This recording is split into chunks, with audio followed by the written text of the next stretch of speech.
Hey guys, quick public service announcement. These are pre-recorded episodes that we did in the past. That's right. Sometimes people record things and they hold on to them for a while to where it kind of works out. But at this time, we were going by a different podcast name. So you're going to hear us call the podcast something different as well as give different social medias. What you need to know is our social medias are listed in the description. It's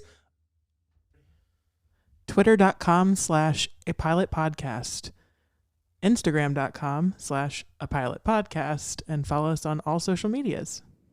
That is totally not a pre-recorded soundbite. I swear Cody or whoever or CL Blue or whatever just said that. Anyway, if you guys need to skip ahead in the video, there are timestamps available. Thank you so much. Goodbye.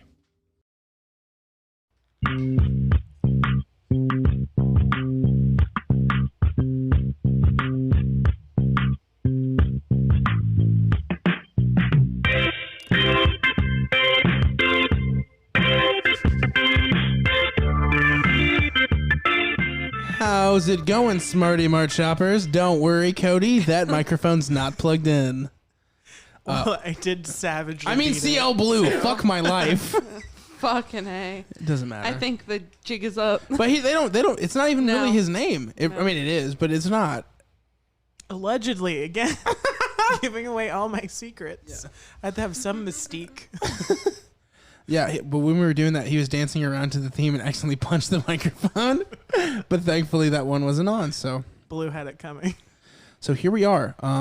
So our podcast is basically we get together, we watch a couple of pilots of TV shows, and we talk about them and rate whether the pilot will get us to watch the rest of the show. We need reassurance before we start binging. You know what I mean? Yeah. Exactly. You need to know that the relationship's going to be there for you before you actually commit. Like, why put in the time? The other thing is a lot of people like to re-binge the same shows because it's a security blanket. Oh, I love it. Oh, I do. So we're here to tell you whether you'll be secure or not. We'll let you know whether the shows are good enough to invest in the characters. You know, if they treat your characters right. I mean, you know, I'll talk about. I was about to say another show, but I'll wait till we actually review it.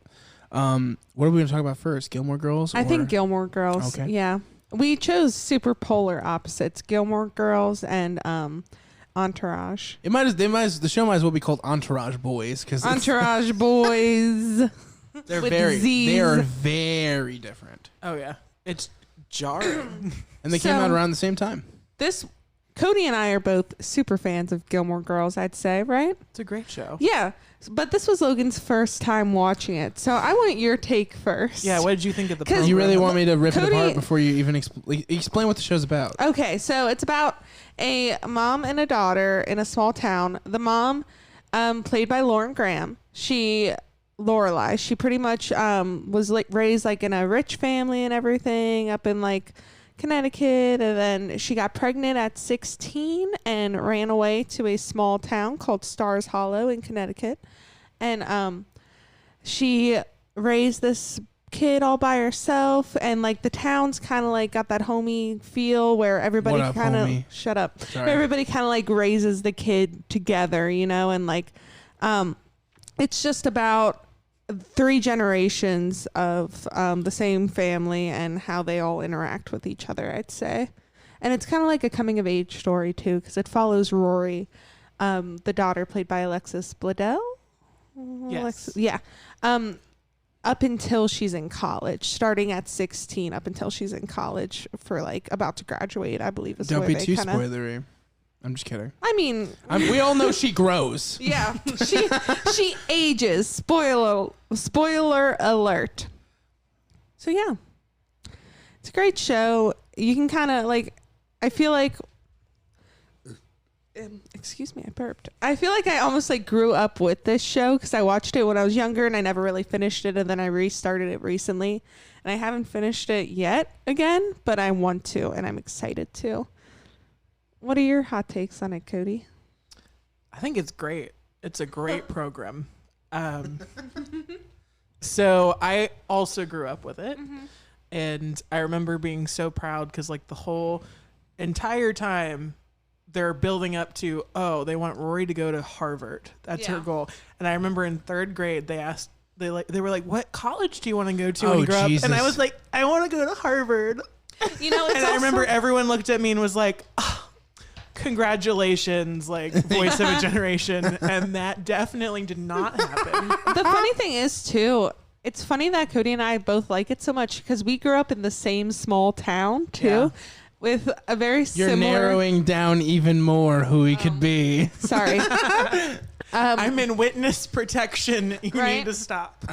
but that town kind of, I mean, it kind of shows like small town life. Like everybody knows everybody, and that's very much how it is. Yeah, it's not like Children of the Corn small, No. but it's like, it's definitely a show where everyone knows who you are, and that's definitely where we grew up. Is like, Yeah. the reputation you had at 4 is the same reputation you had at 24. So I bet good that luck. brings no anxiety at all or any stress whatsoever. I'm fine. You shit your pants once I'm in first grade, it's with you forever. I'm glad I got away. Is all I'm gonna say. Yeah, I'm glad you got away too.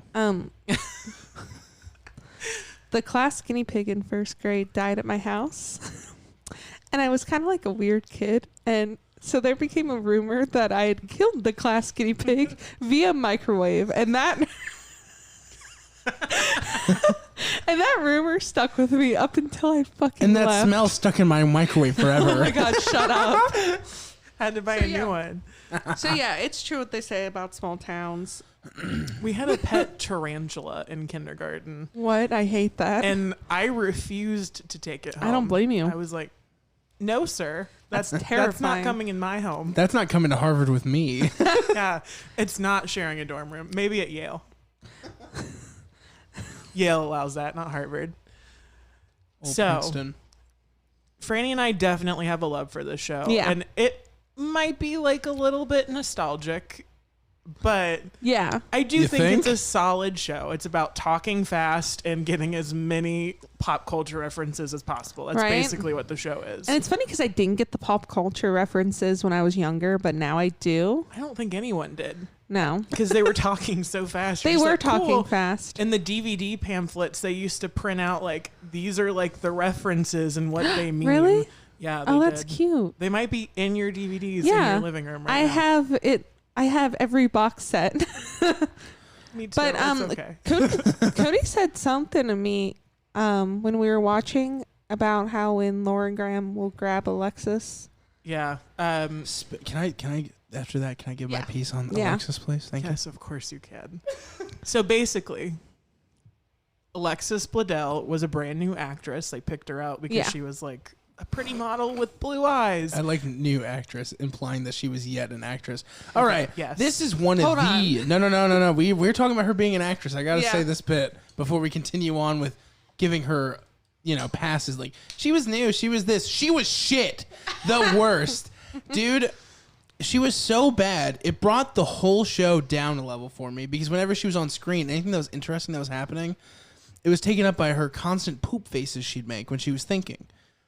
She clearly did not have a grasp on acting. She was not listening.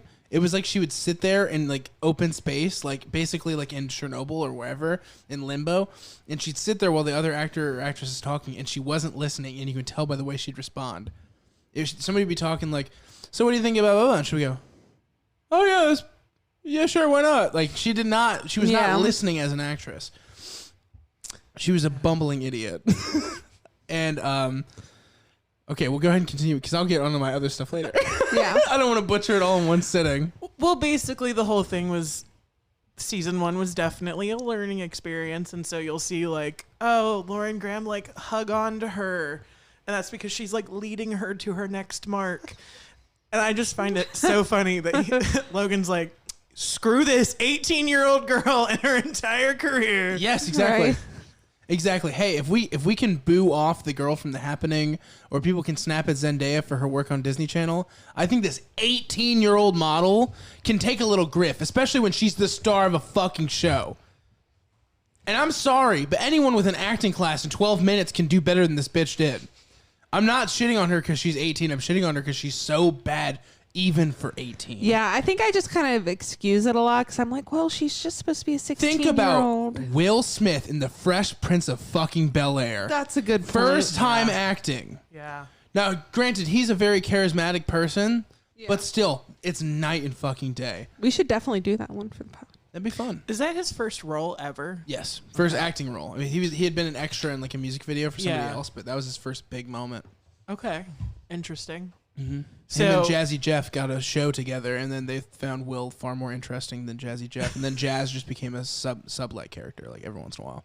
which I think I agree with. Yeah, I don't think Jazz is funny enough to carry an entire show by himself. Yeah. So I think the moral of the story is Alexis Bledel is not Will Smith. The moral of the story is Alexis Bledel, I'm sure, did better upon further seasons. Maybe not much better from what I hear from Cody, but she did better upon later seasons. But the fact is that a pilot is exactly as it sounds. It's meant to draw you in. It's meant to get you on this ship, you know? So I give her benefit of the doubt, definitely. And she does. She's so bad in some scenes, Cody. I mean, she does. I mean, especially when she's talking to the guy. Whereas like Jared Padalecki plays the guy. I don't know the name of the Dean. Dean. She's talking to Dean, and she's explaining her name, and I just want her to fucking die there. I want her death to come swiftly. No, because she's adorable. It's an interesting reason to have your name like that. Yeah. But she gives it all stunted as shit. Like she's talking like that girl who like last second got a part in the play because somebody else left. Yeah. That's how it felt. And it's different because you have the mother, Lorelai. That character is played really well. And whenever she's not in a scene with her daughter, I totally buy it. Yeah, because they can kind of, I mean, I feel like... Without. When they were together, I wanted to kill myself. But listen, I feel like that also evolves and... But we're talking about the pilot. I know, but hear me out. The best scenes with Alexis Bledel is also with Lauren Graham. Like when she goes off later seasons and we just have Rory for most of it in college and everything. Yeah. I can see the flaws in her acting. And I think characterization has a lot to do with that. Yeah. Because it's no secret her characterization's super weak, especially after she goes to both college. characters are pretty thin. The reason why Lauren works is because all of her character is built into her interactions with people. Yeah. Now, both of them are delivering clever lines, right? Right. Both of them are written very clever lines and are delivering them. The only difference is Lauren's delivering it like a human, you know? And and Rory's delivering it like a robot. Yeah. A robot with diarrhea in her pants. I stand by it, guys. I mean, seriously, I was ready to like the show. I love television. I love entertainment. It's literally my whole life. Like we normally like shows we show each other too. Like I gave Veronica Mars a lot of shit the other day. Yeah. I'm taking it back. I'm taking it back. I'm literally taking it back. I don't care how Kristen dorky Bell it is. can fucking She's act. a fucking actress, dude. She can act. This was... Who would have been your person to play that character? well, okay, what year was it? 2001 or 2000? Clea Duvall. I don't know who But that is. you will once I show you. Clea Duvall or let me think here. Who's that chick on the OC? She's great. What's her name? With the brown hair? Fuck. I know who you're talking Heart about. of Dixie?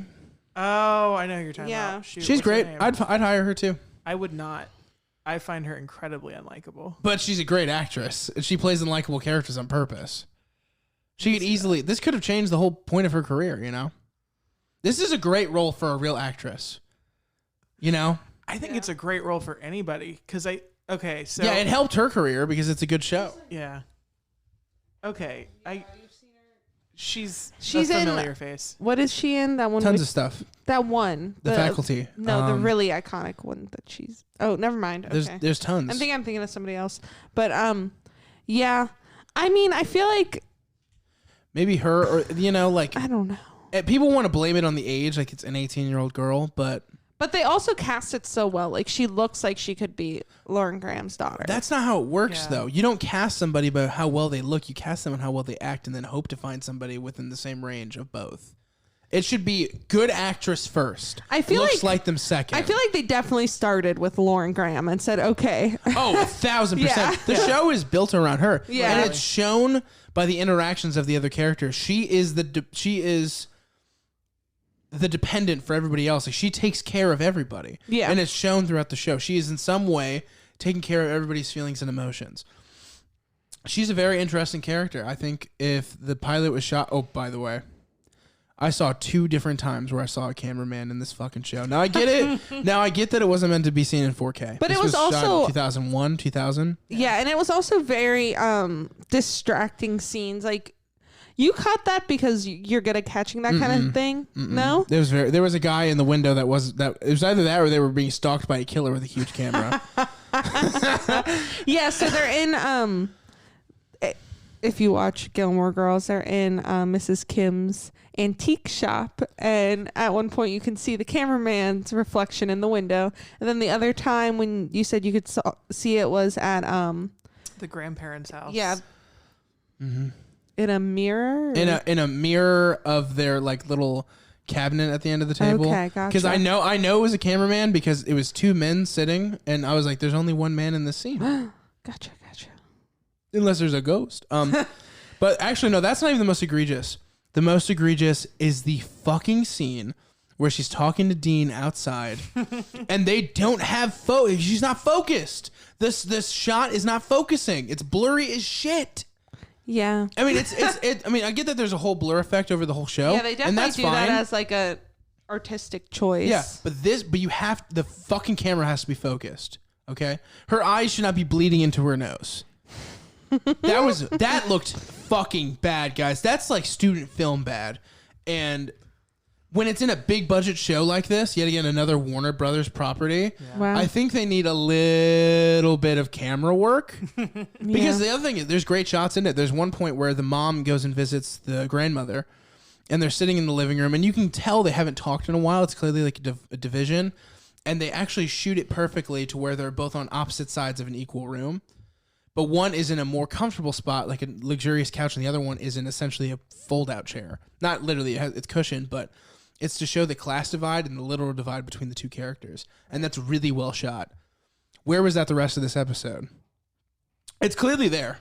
There's artistic choices made that are clearly better than other choices. Another artistic choice, which I really liked, and I know you really liked too, was later Rory and Lorelai are like fighting, and Rory goes out to her room and like starts her little boombox, and it's playing the same song that Lorelai goes and starts her radio, and it's kind of it's really indicative of the characters themselves, where the Lauren character didn't get to really be like a teenager. Yeah, because she had her daughter at 16. The daughter is becoming a teenager, and the way it works is she never found that solidary maturity for herself because she had to grow up and do something else. So her emotional maturity is not where it should be. Yeah. And so she's kind of like an angsty teen as a mother, and then there's an actual angsty teen. It makes that dynamic really interesting. Yeah. Because I guarantee in further episodes, you're going to see the Rory character be more of an adult than the mother character. Definitely. And they probably is going to go back and forth. That's an interesting dynamic that the show should have laid out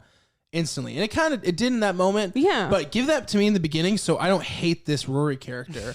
Yeah. Let me know why she's important to the plot, because the rest of the characters mixed in with this Lauren, Lorelai? Lorelai, yeah. The rest of these characters, you see their direct relationships instantly. But with the daughter, you don't. And it's not an artistic choice. It's a bad direction choice.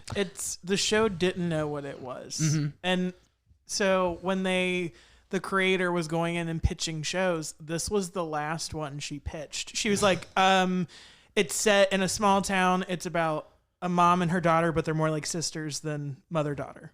Yeah. And that was the whole thing. And apparently they had like 2 weeks to come up with a script, a setting, characters, and all that. And it shows. And it does show. It shows. But I'll say this much. I mean, I know just from the hype of the show, I mean, it's got 7 seasons. It's kind of hard to do that with a network show.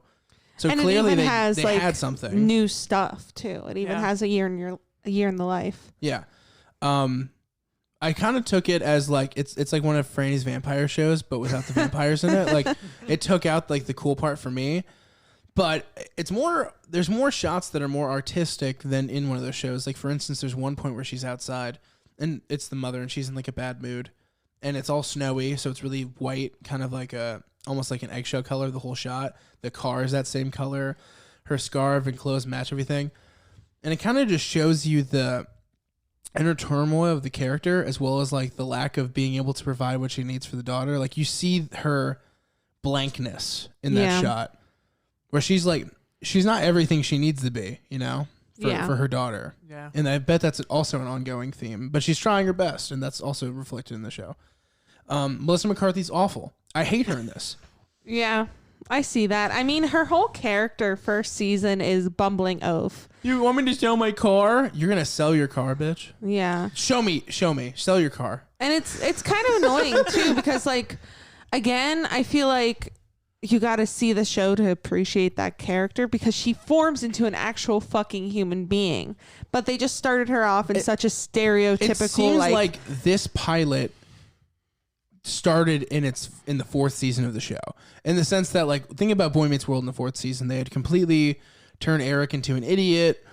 You were relied on to understand the characters because you have watched them for so many seasons that when they make character choices that are against their needs, you just have to accept it. Like, yeah, sure, Corey would definitely, like, fucking cheat on Topanga. No, he wouldn't. He's a total cuck. He would never do that. He'd watch Topanga fuck that girl in front of him. But they don't do that on the show.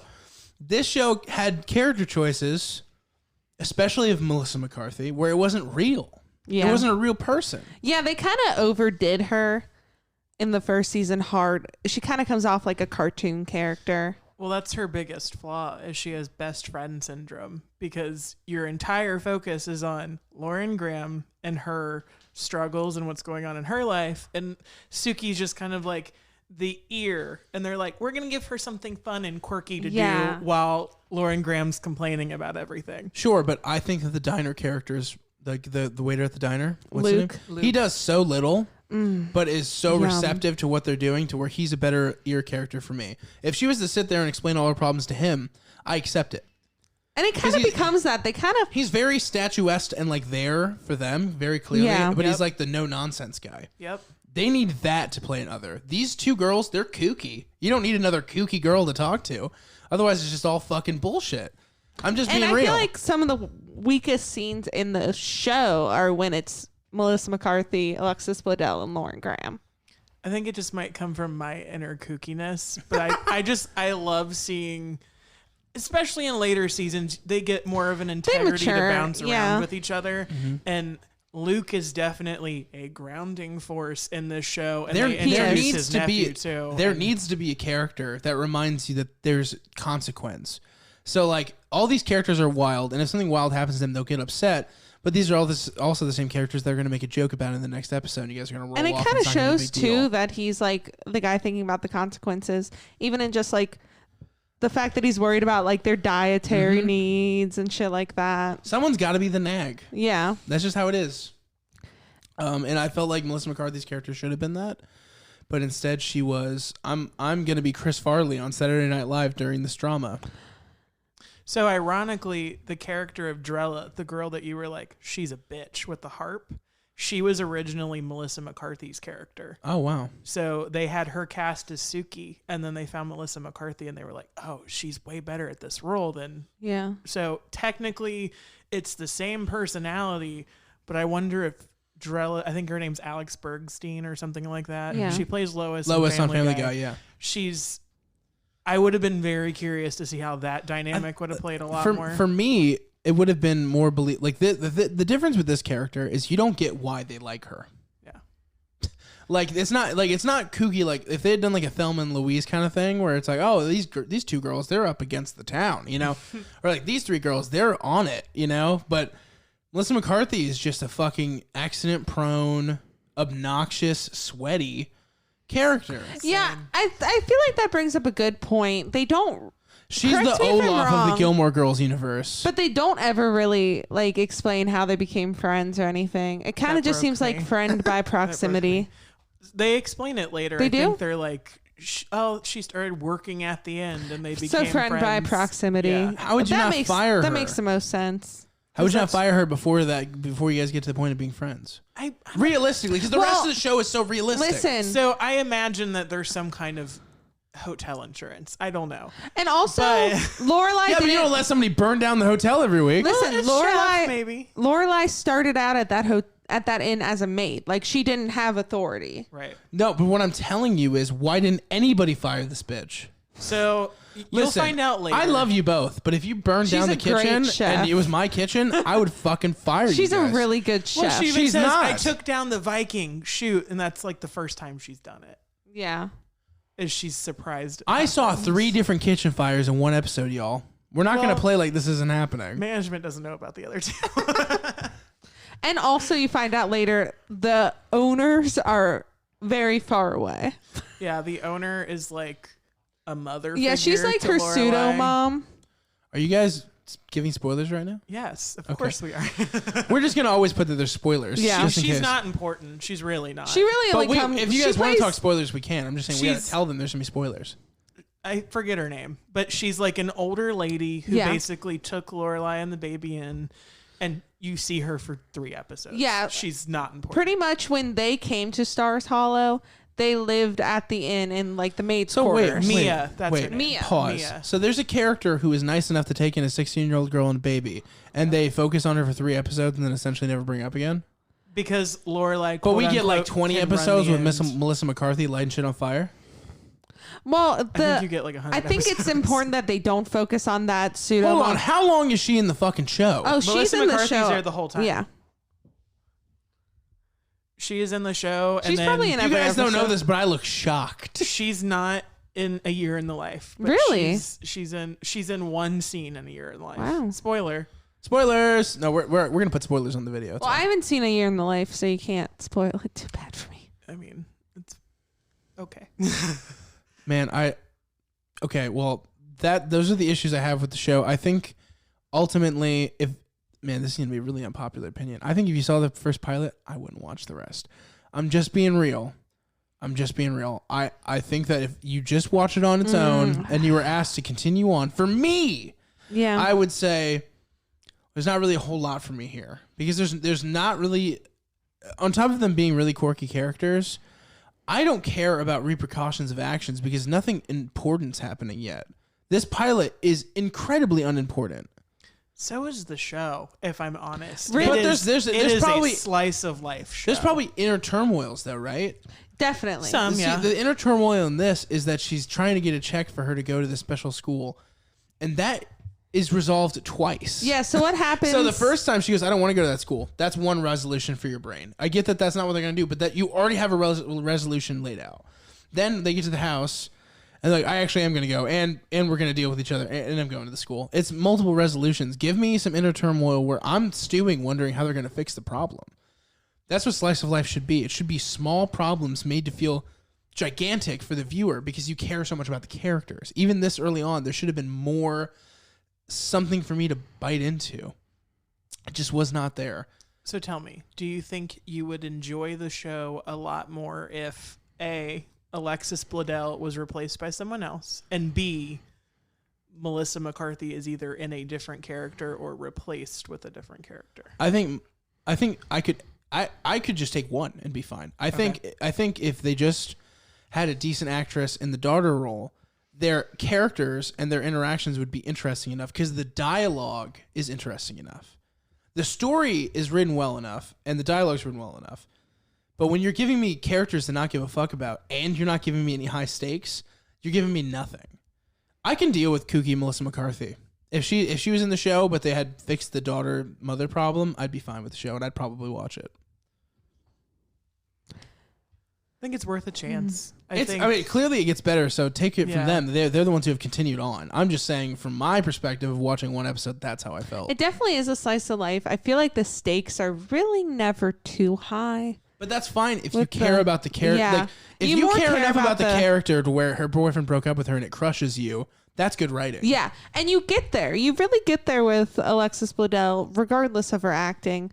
I think you kind of get there more because you're seeing her through Lorelai's character versus seeing her as her, like, through her, you know? They definitely spread it a lot more. It's not Yeah. just like Lorelai.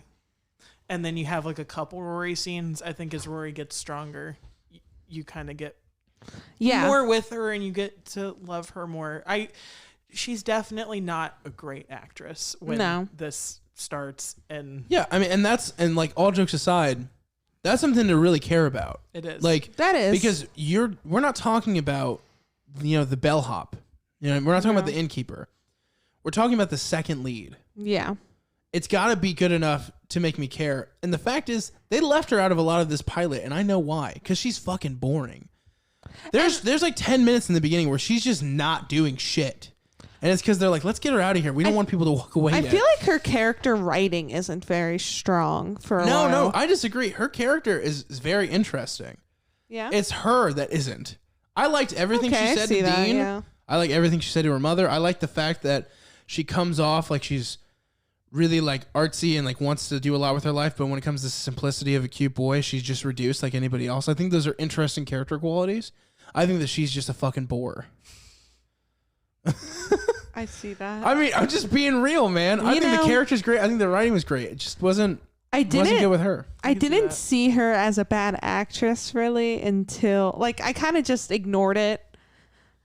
I guess subliminally. You saw this when you were younger, so yeah. You accept it more. Like for instance, I saw The Butterfly Effect, the film, when I was a kid. Yeah. And I used to think it was the best acted film and the greatest film of all time. Yeah. You watch it as an adult, and I look at it critically. I still love that movie. It's a lot of fun, but that is some of the worst acting you'll see in a movie. Even though I think it's a great movie, I think the show is fine. I think it's probably gets better as it goes along. But as for her, if you were watching this now as an adult, at least me or somebody who's new to the show and isn't familiar with it, I think you're gonna think it's really fucking boring. Yeah, I think what kind of drew me in so much again to watch it is the character relationships and what it like kind of touches on. And it kind of just holds a special place in my heart too, because I did watch it as a kid, and I also do have a strained relationship with my mom, so like it kind of is about that, and I like a show doing that in like a realistic way, you know. I like the father character. He's funny. Yeah, he's fucking great. I love Ed Herman. Yeah, he made me laugh. He probably made me laugh the most in the show. And Kelly Bishop's really great too. Yeah, when she's not doing lines, she's awesome. Little known fact, Kelly Bishop had some, although it's not confirmed. A rumor is a rumor for a reason. She had some drug issues in the past, but who knows? I feel like she ages in reverse too. Like she looks so much younger Maybe in the she show was on later drugs on. season 1 and then got clean. Yeah. When people do that, they tend to regain some of that life. She looks so different. She Also, looks so younger. Good so hair much and younger. makeup do a Yeah. lot, and you can tell they didn't have a big budget for. No, I mean, yeah, they fucking kept an entire 5-minute scene that wasn't in focus. they definitely changed a lot of the setting after. Like I feel like a lot of the way Stars Hollow is shot, like the first scene, you never see that angle of Stars Hollow again. They definitely rebuilt. A lot of stuff. They rebuilt a lot of the set. Like Do you think they did on the Warner lot, or do you think They did it on the Warner Brothers lot. Really? So you can actually go and now it's the revival stuff because they had to rebuild it from when they tore it down. Yeah. But it used to be like a place you I can figured- stop and go into. I Stars figured when you Hollow. got Warner's money, build that lot, baby. You know? and then they also like But I bet they shot on location for that first episode, and that's why it looks like that. They shot at locations, I wouldn't probably. be surprised. Luke's Diner too 100% changed by the second episode, which is glaringly obvious. But you don't get that because you were. The idea Yeah. is that we watched the pilot. Yeah, I know. I'll stick by it. I think it's a great show. It's got great writing. It's got great characterization. I do think there's some struggles, but I wouldn't say they're as severe as Logan thinks. But I do think there's definitely You should give it a chance. You should give it a chance. Yeah. I think this is one of the pilots that like I don't think it best captured what the show actually is. I mean, it's kind of funny because I can tell just by like how you guys sat and watched it with me that you guys were like taking in like this pilot is not as good as the rest of the show. Like you didn't want to say that to me outright, but I could see it on your guys' face as scenes went by, actors made choices. Yeah. I could see that you guys were like, this is not how the show usually is. No, Find it it's very not. funny because it's the opposite of Glee. Because the Glee pilot, It's you knew amazing. what the entire show was in that first pilot, and Yeah. it was Yeah. done really well. And then the show goes like, meh. Yeah. And then it's the opposite for Yeah. Gilmore Girls. Sometimes 100%. shows just got to get into their groove, man. You Yeah. know? That's how it goes. Yeah. I Find your distinctly oats. remember how fucking bad the How I Met Your Mother pilot was. Really? I don't want to go in too much We'll into have it. to I but- have watch it, never yeah. watched that show because of the pilot. if that Wow. tells you Yeah, the anything. pilot is it's too much like make me care about it. It's emotional manipulation the whole fucking episode. You're like, I don't care about these people yet. Who the fuck is Ted Mosby? I don't know who this is. Anyway, so I say we could take a break and talk about Entourage unless you guys got something else to say about Gilmore Well, I Girls. mean, I didn't really say if I'd watched the show from the pilot. I think it's a fair point to say the pilot is very weak. I think, like Cody said, I think the show is worth giving a chance. I don't know if I would have watched it as an adult, not having that nostalgia attached to it from the pilot.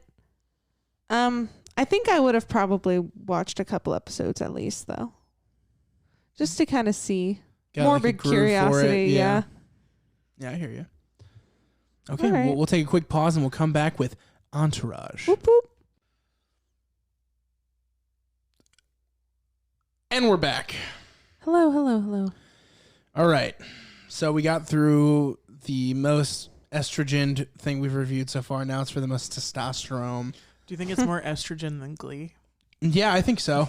Oh, yeah. I think so. Gilmore Girls is all estrogen, baby. I could feel like a Kleenex forming in my hand, ready to wipe away tears. It was like manifesting in my hand.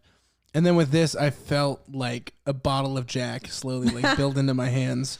So we're talking about the HBO classic show Entourage, starring Kevin Connolly, what's his name? Adrian Grenier and Jeremy Piven. Nobody cares about Jerry Ferrari or the other guy. Didn't you say these two shows actually came out the same year, both in 2000? I think they both came out in And they're both 2001. Warner Brothers. I think Gilmore Girls came out in 2000. Well, Hold on. I think the pilot for Entourage came out sooner. Yeah, Gilmore Girls, the pilot aired October 5th, 2000. Ooh, we're getting on the 20th anniversary. Oh, get your party hats ready. And then Entourage. We can all stand around and act badly. The pilot came out, 2004. What? That doesn't sound right. First episode date, July 18th, 2004. Final episode date, September 11th, 2011. It's the anniversary. It's the anniversary of it ending. Oh, Spoiler, they're today canceling. is the day. I thought it came out way early. The storyline is based earlier than that, though. Yeah. But there is a time jump, so that's probably why. Oh. Doesn't matter. It's all 2000s, baby. It's all the same. Everybody's wearing sideways caps and talking about, daytime TV. Newsies caps and wearing belly buttons. Yeah. Yep. You know, it's belly funny. Wearing them jewels. proud. Mark Wahlberg is the sixth person listed as cast. Well, the show is about him and Yeah. and his family and his entourage moving to Hollywood. That's what it was based on. It's based on, but it's not actually. We don't have to watch Mark Wahlberg. Which I met Mark Wahlberg and I made him laugh, and his brother. I made him laugh too. Shout out to you guys if you're listening. What was the joke? So I was working at a place, and Donnie Wahlberg had talked to me on the phone, and I acted like I didn't know who he was because you're supposed to at the place I was working. Then he showed up for his reservation with his brother and the rest of Wahlburgers in Cincinnati. Right. And he goes, "Don't you know who I am?" Blah, blah. And he's like giving me shit, like trying to get me to talk. And I just thought, you know what? I'm only gonna have one chance to like really roast a celebrity. So I go, "Yeah, aren't you Jenny McCarthy's trophy wife?" And they all start laughing. Mark Wahlberg's like rolling on the ground, and he goes, and Don Wahlberg's like, "I'm gonna kill you, you fat motherfucker! You watch me." I love that. It's because he's married to Jenny McCarthy, and she's far more successful. And an anti-vaxxer. What up? I bet she's not wearing a mask. Oh, she's not. She's like, these masks are made of kids' placentas. Oh God. Anyway, but Entourage. This is another show where I feel like the pilot is not a good description of the show. But there are things I like a lot more in this pilot than I liked in the Gilmore Girls pilot. For one, all the camera work is fucking solid. It's glossy and it's meant to feel a little bit like reality TV, but it absolutely succeeds in all of that. Where every single scene, the extras feel real. They're not just like people in a bar. They're actually interactive people. Like they show it the best when Turtle's entering the bar. And all these girls are saying hello to him. It just feels organic. It doesn't feel like it's shot up to make him look like a big shot because he isn't one. But also, it's meant to show you like, yeah, this Hollywood and Los Angeles is the smallest big town of all time. Yeah. Everybody knows each other. Everybody's talking. And that's really what the show kind of shows. Absolutely. They have, as the show goes on, they have inner turmoils with real celebrities. Mandy Moore. What's another really crazy one? There was Bob Saget.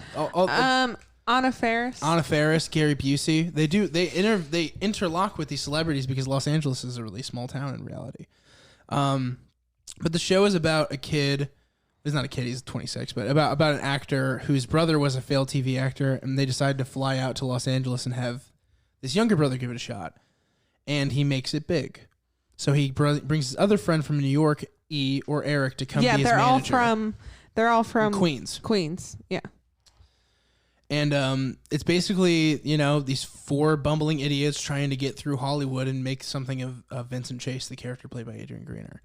I will say another thing about this pilot is it's not as funny as the rest of the show. Oh, yeah, good point. This pilot is not like a laugh riot. This pilot is very, like, feels like The Sopranos trying to take like a hit at like a Hollywood. You know what I mean? It's like very like straightforward. Speaking of The Sopranos, they have Meadow Soprano later. Yeah, Jamie Lynn Sigler. Yeah. Ooh, could you cover that? Sorry if you guys hear like a random air conditioning unit just pop on. That's good enough. They won't be able to hear it that well. Cool. What was I saying? Yeah. So I don't think they realized that the show really needed to be a comedy, especially since they had really great comedic actors like Jeremy Piven like on the docket. But just from watching the pilot, which Cody's never even seen the show before, he's just seen Adrian Grenier jack off once. What did you think of the show? I get it. Not my thing. Yeah, I could see that. Yeah. So I will say I think it does what it does pretty well, and it's solid all the way through. I don't really see like a weak spot when it comes to any of the cast members. I think, like you were saying, camera work's actually really great. It makes me feel like I'm on the Hollywood Boulevard with them and we're going to this bar and they're going to pick up some girls and cool, great time. Yeah, very realistic feeling. Yeah, definitely. One thing I noticed about this show, and this is true with like all HBO shows, but this show is like, let me show my dick the whole time. HBO's owned by Warner Brothers, and they use all this Warner Brother music, all this Warner Brothers lots stuff, because they just get that shit cheap, free, whatever it may be. And they abuse that, being that this is a Hollywood show. Like half of the show is either playing copyrighted music by like Outkast, or they're literally driving on the Warner. And lot. a lot of the show ends up centering around the Warner's lot and like the Warner Brothers company. So. You know, like he gets a job playing Aquaman, which at the time Warner's thought they would never make an Aquaman movie, but times change, and in a lot of ways, this show predicted a lot of films that were going to come out. Like they predicted the Ford v Ferrari film, they predicted Great Gatsby, they predicted Aquaman, they predicted Fireproof, tons of different movies. I don't know if you've seen Fireproof. It's a Christian firefighter movie. It's not very good, but they predicted it. They literally predicted all of that. Yeah, absolutely. Who would you say is the main reason you watch this show? Me personally? Yeah. I think the Kevin Connolly character is relatable to me because I kind of always feel like I'm managing everybody's shit. You know, in a good way. I mean, I'm kind of like the person everybody turns to. It's like, what do we do? And then I also, in my rage moments, I feel like I'm Ari Gold. I fucking love Jeremy Piven in this. He is so hot. I don't see how. Why do you think that? I think I like an angry, loud man. You love an angry, loud man from Chicago, i.e. me. Yes. Because he's just got the Chicago accent. Wow, all the dots just connected. Right. I really like, which they didn't. I really like Johnny Drama too. Johnny's really he starts out so hilarious. gross, yeah. But as the show goes on and you see his career failing all the time, he's so fucking funny. And you also just like every time there's a moment to shit on a character, they shit on Johnny Drama, and you just start feeling bad for him. Because like he's trying so hard, though. but he's just not that talented. Yeah. Like I remember at one point he had been set on such a dry streak, he literally agreed to have sex with a furry, and like. You think we're not going to see it, but then like Turtle walks up to the window and you see him humping that little rabbit in a little squirrel in a rabbit costume. Yeah. And it's really just the lowest of lows. No offense to furries out there, but if you're not a furry, I got to imagine that's the lowest of lows. And it's also like what 2003 thought a furry looked like. 2005 apparently. Yeah. I had the times wrong. Oof. But or whatever time. I guess the time it doesn't matter. 2000s. Before furries were really a thing. Yeah. So it's just like a mascot costume, like it's yeah. It doesn't. Yeah, like it doesn't even have like a head cover. It's like it shows the face. It's like a bad like rabbit costume, which they like made a dick hole for, which was wild. Easter Bunny gone bad. Yeah, exactly. You know, I used to know somebody that made fursuits, and it costs extra to get those holes. You know what else about that person? That person sucks. Yeah, they do. Fuck you, bitch. She showed me her pepperoni nipples one time in public, and I didn't want to see them. Salami nipples and shit. Anywho. She's like, look at my nipple piercings. I'm like, go jump in a fire. Hated that bitch. Sorry. I really like this show though. I think it's a fun look at Hollywood, looking at it through people like just these 4 boys that are just trying to figure it out, and like shit doesn't always work out well for them. You see later. In fact, a lot of the time it doesn't work out for them very well. Yeah. Because they're making decisions based on selfish reasons or just feelings, personal gains or feelings when like they're not acting like businessmen because they're 4 children. Yeah. Yeah. You can definitely tell that. Yeah. And like the straight man character, Kevin Connolly's character, almost leads too much with like his emotions too. Yeah, like he's too emotional and trying to be too mature. Yeah. And then Vincent's character is like, I don't give a fuck about anything. He's so immature that he has to have all these handlers.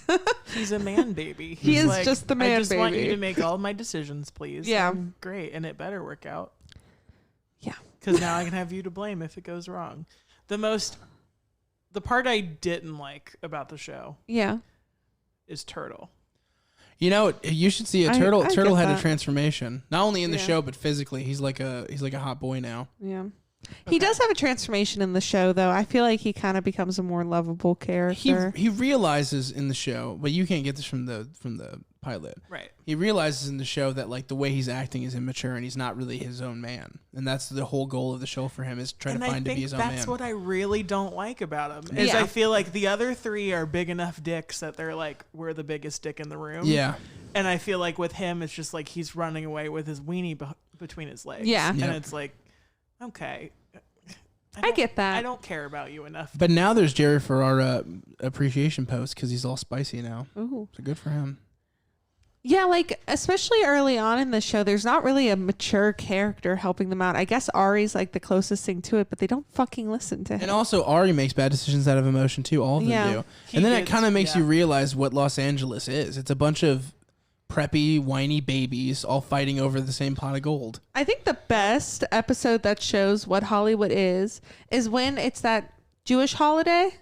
Oh, Yom Kippur. Yom Kippur, and these fucking slimy businessmen still like have to like fucking hide their phones from their wives and shit. Yeah, on and, Yom Kippur, you live in the year in which it's celebrated. Like you live back when Yom Kippur had started, so you don't have any technology. Yeah. You eat certain foods. You don't use electricity till a certain time. And Ari Gold is surprise, surprise, Jewish, and so the whole time he's sneaking out with his cell phone with another character. Yeah, because there's like this huge movie deal like that they're trying to figure out for Vince and everything, and him and this other character who is from Dazed and Confused. Yeah, Dazed and Confused. Yeah. Mm-hmm.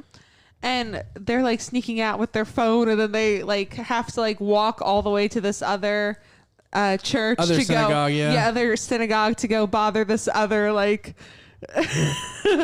Hollywood person, his temple, and they don't end up making the deal because they bothered this guy in his temple on Yom Kippur, and it's just I don't know, that felt so like what Hollywood actually is probably like. I love the episode where they're trying to figure out what Vince should do with his career, so they go out to the hills.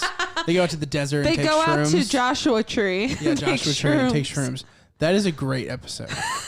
Because the characters, even though they're like snappy and quippy, they're not usually goofy. Yeah. That was like the one time where they were just like total goofs, and it was for a good reason. It was so fucking funny, like totally earned.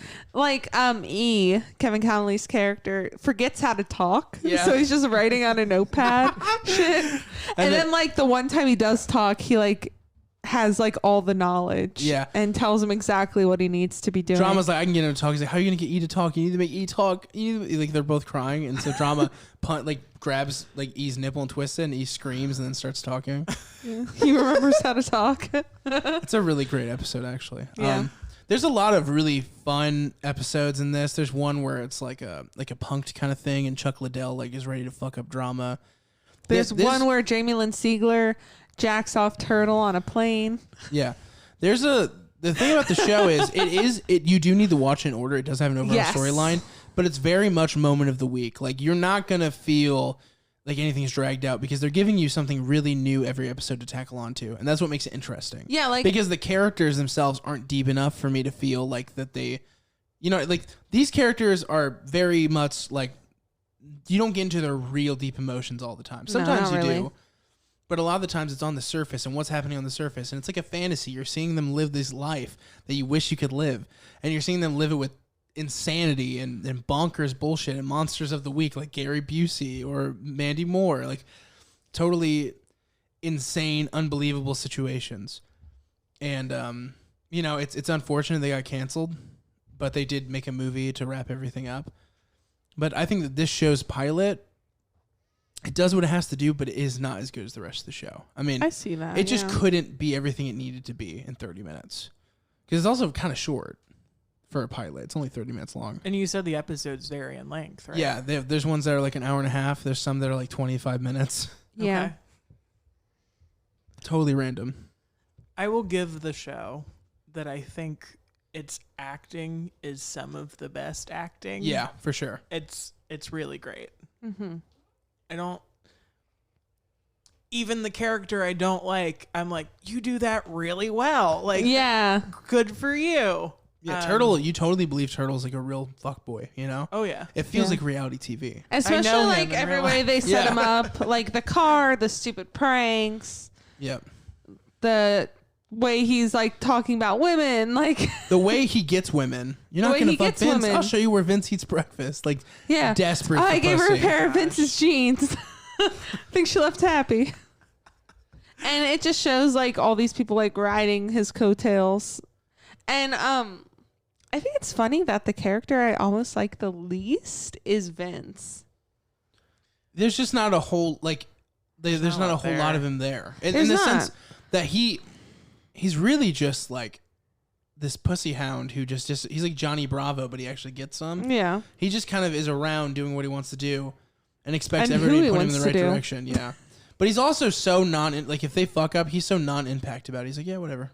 Next Yeah. movie. Super chill. His career is dying. He's like, yeah, whatever. We'll get another one. He really doesn't take shit too. And then when he does, that's a great moment in the show because you're like, holy shit. Yeah, like we just watched an episode because Logan and I have watched pretty far on. I think Logan has at some point seen the whole show or no? Mm-mm. Okay, no. I've But- never seen the 8th season. Gotcha. And at one point things are really bad for Vince and like he just got off the phone after being like turned down for something and he just screams fuck and like throws his phone at And a wall. he's never gotten like mad in the show. Never gotten mad at the show. And it's just like really impactful. So I feel like they wrote him as a chill character very well. Like he's very good at what he's doing, even though I don't necessarily like him as a character and all the time. I think what it does is it means when something hits the fan, like Yeah. the way they because the show is so fucking insane. There's something Yeah. insane that they lose a horse at one point. The show is nuts. Yeah. So in order for you to understand the level that something is crazy, he's the perfect conduit for that. Like, you know, if he's freaking out, that it's really bad. Yeah.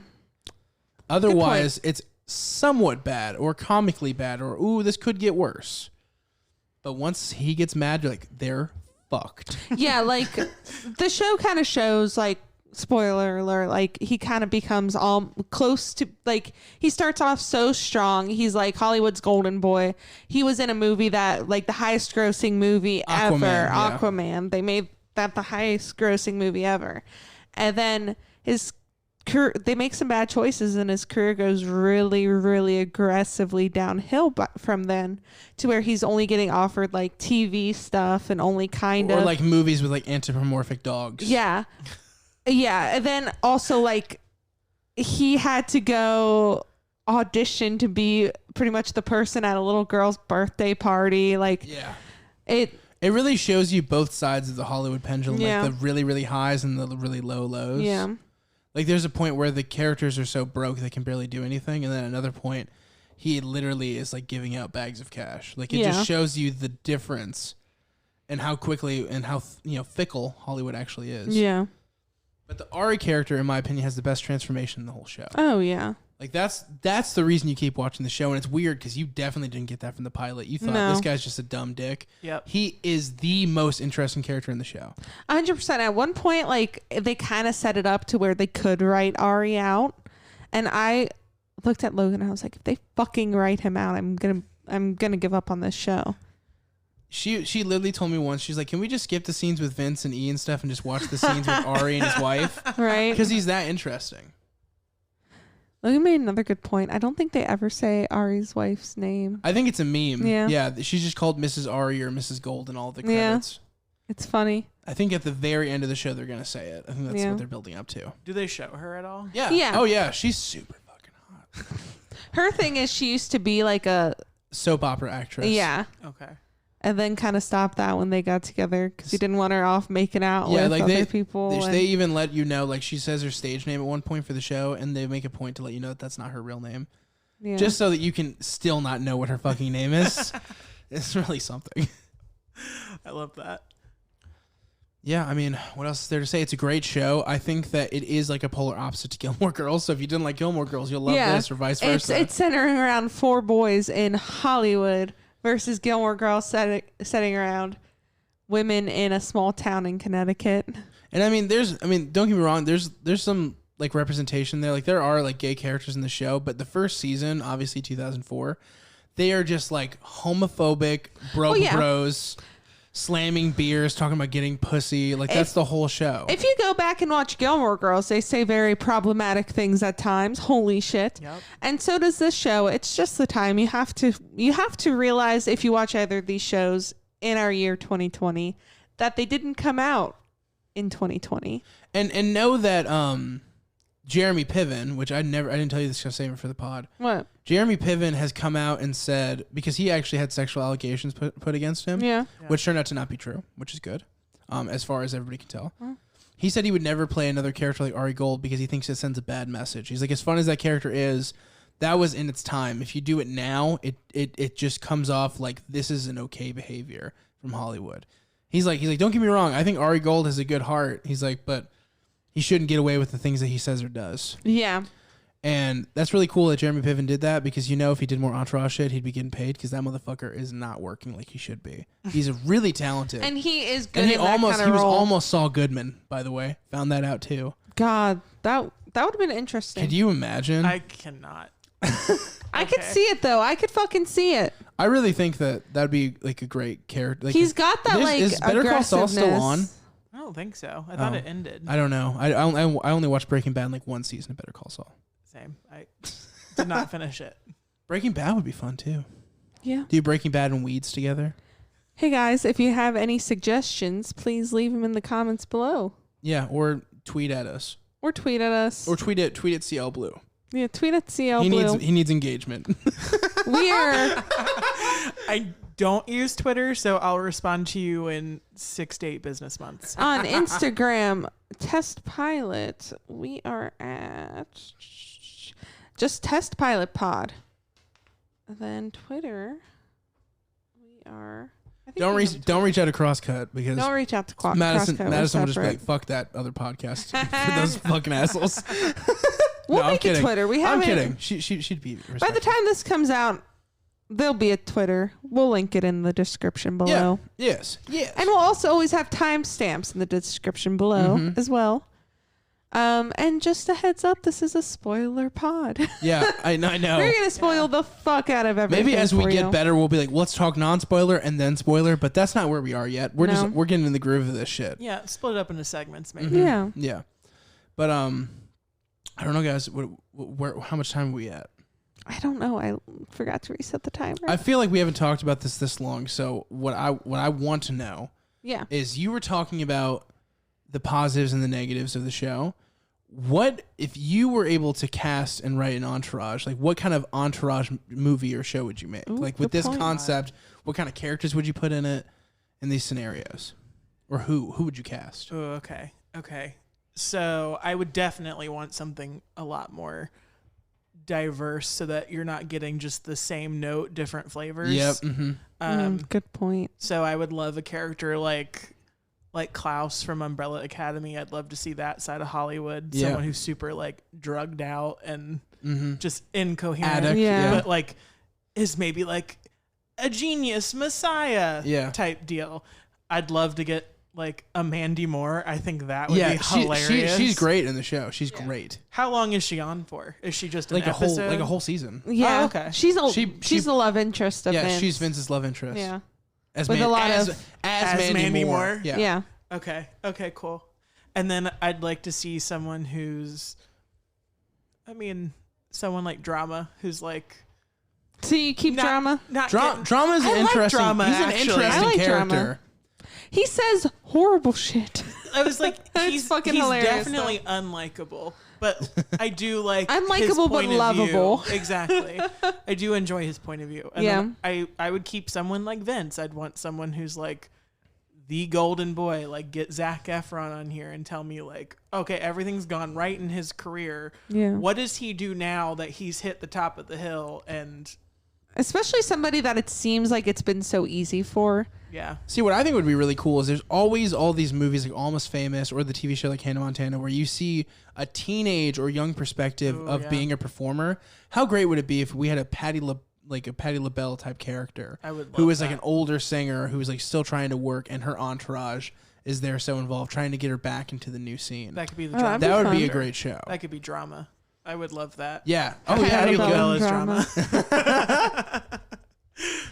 But yeah, because you see him sort of fall into obscurity and try to crawl back. I'd love to see like a really obscure actor like Rick Moranis or something trying to crawl back to relevancy. And it's funny because we kind of talked about how Adrian Grenier, or Grenier, how do you pronounce it? everybody thought like he was going to be a big deal. Or Adam? Adrian. Okay. Everybody thought he was going to be a big deal in Hollywood, and he really because crazy about you stuck crazy about whatever it was the one with Melissa whatever, the one with Sabrina the Teenage Witch. There were because all these Melissa teen Joan movies, Hart. yeah, you know, like she knows she's the best or whatever. All those like teen movies that were coming out at the time, she was huge, and they were coming out with a teen movie about her. They're like, oh my god, this movie's gonna blow up, and he's thinking, oh my god, my career's about to start. Yep. Total pooper, so bad. Their parents fuck at the end. That's not a good movie. That's not a good movie. You hook up with your girlfriend and then you walk across the street and your dad is banging her mom. Yeah, like not cool, dude. And I guess he was a small role in The Devil Wears Prada. He was in just dumb movies like this one called Harvard Man. To be fair though, this show took up what, like 2004, 2011 plus 2015. Yeah. This is an 11-year career. This is his I think this is his thing. Yeah. Yeah. He's just the same way Jeremy Piven is always going to be synonymous with Ari. Kevin Connolly kind of snaked out of it a little bit because he's done things like he had his own sitcom, and you might remember him as the anti-environmentalist in Up, Up, and Away, the Disney Channel original movie. You might know him from that. He was in The Notebook. Who, Kevin Connolly? Yeah. Yeah, he was. Like I said, he was in Secretariat. Yeah. He's actually probably the best actor in the show. Yeah. As far as like definitely. standard. And he's had a really good career. You know, he's kept busy. He was in She's Just Not That Into You, maybe? He was in a big romantic comedy. He got a big payday You know for it. who That movie's didn't? awful. You know who? Yeah, but it's all about the payday, baby. Yeah, 100%. You know who really didn't stay relevant? Jerry Ferrara. Kevin Dillon, the guy that played Drama. He's known for not like that's his whole thing. He does like executive producing and stuff. He was in Hotel for Dogs. Here's what I want to know. Which character are you in this show? Are you Kevin Connolly? I think I'm definitely somewhere between Kevin Connolly and Ari Gold. If I had to pick one, I'm Ari. Okay. Because I think I'm more in a manic state like Ari than I am in a chill state like Kevin. Or like E, whatever you want to call it. Franny's absolutely Johnny Drama, 1000%, no question. Yeah. Logan at first was saying I was Vince because I'm kind of somebody I think Cody is probably Vince. Yeah. But no, I'm Drama. 100%. You're 2000% I'm Drama. You're Drama. I feel like I'm Vince with like a touch of Kevin Connolly. Yeah. Yeah. But like way more Vince. At one point, Kevin Connolly says something great to Vince. He's like, is it happy birthday? No. He said, because Get off webcam. Right? They were just kind of talking about like how like his career's panned out. And he's like, man, like when he's like telling E he wants him to make all of his decisions. And he's like, if only I had your face. Yeah. But you Where don't. I'd be. That's true. That's true. Yeah, I think that conventional beauty and handsomeness can also ruin your life because you just like get off on that forever. And Poor- when it goes poor away, when it goes away. That's true, yeah. Imagine what all these TikTok boys are going to do in like Right? 10 years. I don't know. They're screwed. It's a good question, actually. If you're They're- a TikTok boy and you need help. Adrian Grenier still looks the same though. Same with like John Stamos. You know, John Yeah. Stamos is one of those guys where I don't think he's necessarily the most talented actor, but he's John Stamos. John Stamos. You always want to fuck him, no matter what. It's like Always. Henry Winkler. Yeah. Yeah, I always want to fuck Henry Winkler. Yeah. He's actually really good in Barry. I don't know if you've seen that, but he's very good at that. That's another one we need to do. Yeah, we're gonna do Barry and Dexter together probably. Yes. We're revealing a lot. We should also. There's a show called Me. We should do You and Me. That'd be fun. I like that. Or we could find I, like you and I, just to be God. grammatically correct. You could do Don't Trust the Bee in Apartment 23 and Me. I love that one. We're definitely doing that one. Yeah, I'd love to do that. Mm-hmm. I still want to do bad shows too, like Animorphs and like Baywatch Midnight and Heil Honey I'm Home, My Mother the Car, and I also want to do bad pilots of really bad dating shows. Ooh. You remember Masked, where the guys had to wear masks the whole Yes, I time? do.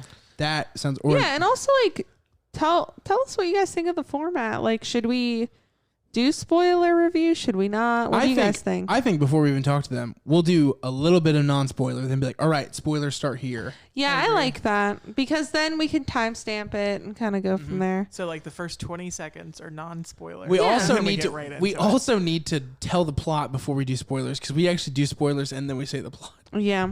I don't know if you know this, but I'm sorry. No, we do episode- it on our other podcast too. We're really bad about it. We're gonna This be is better episode about it. 2, guys. Bear with us. Or episode 1, whichever one Or we're gonna episode upload 1. first. We don't Who knows? know. We'll It's see. a secret. You let us It's- know on Twitter. It's one of 2. We upload them both at the same times. They just sweat loudly, like. Which one's first? We put them both as Right. one. Well, we didn't introduce ourselves at the top. Oh, I'm Logan, I'm Fernie. And I'm Cody. Hi. or CL Blue. We're as he's CL known. Blue. But I mean, who calls me that? No one. We do now in everyday life. I'm sorry. I'm CL. Are you happy now? Yeah. Perfect. Cool. All right. So, in your opinion, would you watch it based on the pilot? Personally, no. But Gotcha. That's fine. I yeah. do think it does well what the show is. So if Yeah. I was someone who would Was watch into the that, show, yeah. I think it does a good job. Yeah, definitely. Yeah. I might give it a chance. Yeah, there you go. It's especially after the first season. That's when it really kicks up. I actually truly did watch it based on the pilot. Like, I don't even think it was the pilot. Logan was watching it, and I was kind of like doing something else. You watched the season 1 finale with me. Yeah. You missed 7 episodes of character build Well, up. I remember.